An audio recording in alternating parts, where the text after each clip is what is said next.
Hello. ये जी। हाँ जी। I am so sorry, मैंने ऐसे बीच में आपको फ़ोन किया है सर। आपका नंबर मेरे को कहीं से मिला था। अभी मैं ये काफ़ी दिन से मैंने सोचा भी आपसे थोड़ी हेल्प ले लूँ। मैं बीच में काफ़ी आपको ट्राई करना चाह रहा था, आपका नंबर था नहीं सर। ये आ, बनवाना था तो मैं वहाँ भी गया भी था। इंटरव्यू इंटरव्यू सब हो गया वो, लेकिन मिल नहीं रहा है। भाई साहब, पहले तो आपको मेरा नंबर कहाँ से मिला? नहीं और आपका अगर नम नहीं, आपको मेरा नंबर दिया किसने? आई एम सॉरी और सर। अगर और इसमें मैं क्या करूंगा? अगर नहीं हो रहा तो भैया मेरा क्या काम है इसमें? कहीं और ट्राई कीजिए आप। मतलब मैंने आपसे इसलिए फ़ोन किया था, मैंने तो आपको एक वजह से फ़ोन किया था नहीं नहीं, सर। मेरे मेरे पास क्यों फोन किया आपने? जो आपका काम नहीं हो रहा वो वहां जाके कराइए, मैं क्या करूंगा इसमें? नहीं सर, उन्होंने तो मना कर दिया है कि नहीं हो पाएगा। उन्होंने मना कर दिया तो मैं क्या करूंगा इसमें? तो आप करा देते सर। नहीं, मैं नहीं करा सकता ना। ये जो काम जिसका है वही कराएगा। मैं नहीं करा सकता ये काम आपका। आप वहीं पे जाके ट्राई कीजिए। Sir I am sorry but sir कुछ ले दे के नहीं, इसमें अगर आप। और ये क्या बदतमीजी है? क्या ले दे के? जो काम मेरा नहीं है उसके लिए मेरे को फोन कर रहे हो? मेरा सर कुछ नंबर ले लिया पैसे कहीं मैं से अगर तुमने? आपके घर पहुंचवा दूं, मतलब आज ही पहुंचवा दूं अबे मतलब। गधे साले, तू मेरे को रिश्वत दे रहा है? तेरे को पता है तू क्या बात कर रहा है? सर वो 2 मिनट के अंदर अंदर करवा सकता हूँ मैं। हिम्मत कैसे हुई तेरी रिश्वत की बात करने की मेरे सर से? सर क्योंकि आप सरकारी एम्प्लॉय हो इसलिए मैंने क्यों? रिश्वत की बात कर ली। तो क्या क्या क्या सारे सारे सरकारी एम्प्लॉय रिश्वत लेते हैं? तो फिर ये कैसे हो गया कि हर मुसलमान टेररिस्ट हो गया? तो फिर ये कैसे आपने पोस्ट कर दिया कि हर मुसलमान टेररिस्ट होता है, इनको देश से निकाल दो?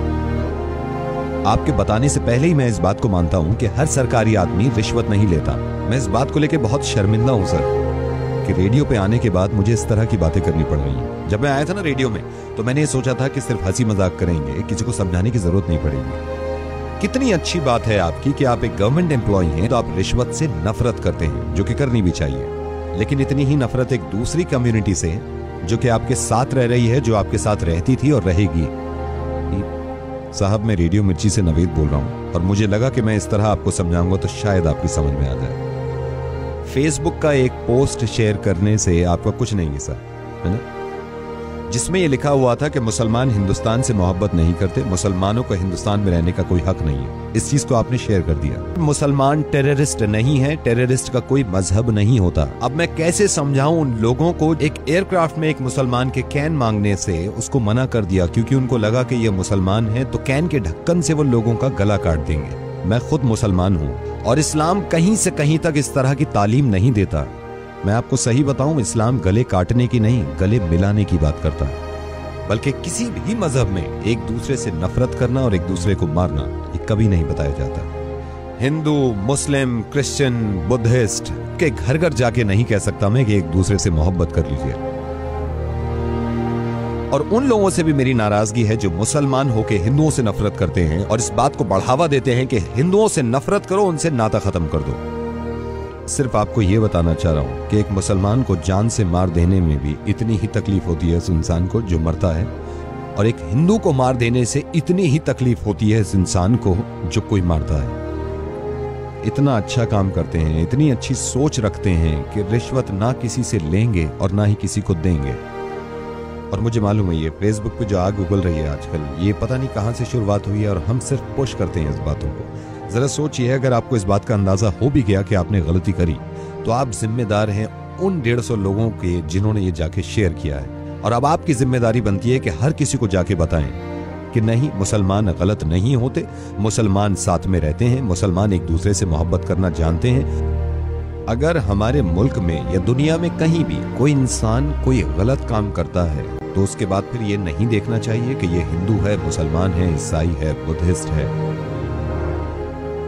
उसकी सजा एक इंसान के तौर पे उसको मिलनी चाहिए कि ये काम इसने गलत किया है। अगर आपके हिसाब से इस दुनिया को भगवान ने बनाया है और सारे बंदे भगवान के हैं, और अगर मेरे हिसाब से इस दुनिया को अल्लाह ने बनाया है और सारे ही अल्लाह के बंदे हैं, तो हम में से किसी को भी यह हक नहीं है कि अल्लाह या फिर भगवान के बंदे को हम तकलीफ पहुंचाएं।